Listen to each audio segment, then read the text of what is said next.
வீட் pan கேக்குடைய premix ready பண்ணுறது எப்படின்னு பார்க்கலாம். அதுக்கு வந்து நான் வந்து கால் கப்பு வந்து வீட் ஃப்ளோர் கோதுமை மாவு எடுத்துருக்கேன். இதுக்கு நீங்கள் வந்து ராகி பேன் கேக் பண்ணுறதா இருந்தால் ராகி ஃப்ளோர் எடுத்துக்கலாம். இதுதான் வந்து மெயின் சோர்ஸ். இந்த ஃப்ளோர் வேணால் நீங்கள் சேஞ்ச் பண்ணலாம். அதுக்கப்புறம் வந்து கொக்கோ பவுடர், இந்த வீக்ஃபீல்ட் பிராண்ட் கொக்கோ பவுடர் இல்லையா, இது வந்து நான் ஒரு 2 ஸ்பூன் போட்டுக்கிறேன்.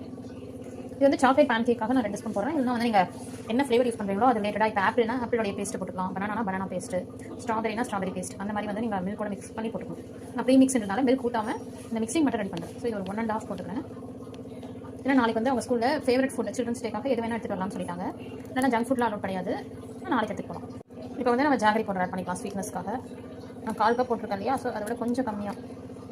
இப்போ வந்து பேக்கிங் பவுடர், இது வந்து நல்லா ஃப்ளஃபியாக வரதுக்காக.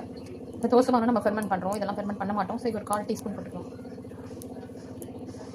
இதே மிக்ஸை வந்து நீங்கள் ஒரு கப்பில் போட்டு பால் ஊற்றிட்டு கப்பில் போட்டு நீங்கள் ஃப்ரீஸ் பண்ணிங்கன்னா அதுதான் வந்து கப் கேக். ஃப்ரீஸ் இல்லை, குக்கரில் வச்சு எடுத்திங்கன்னா பேக் பண்ணி எடுத்திங்கன்னா அதுதான் கப் கேக்கு. இப்போ ப்ரீ மிக்ஸ் வந்து ரெடி ஆகிடுச்சு.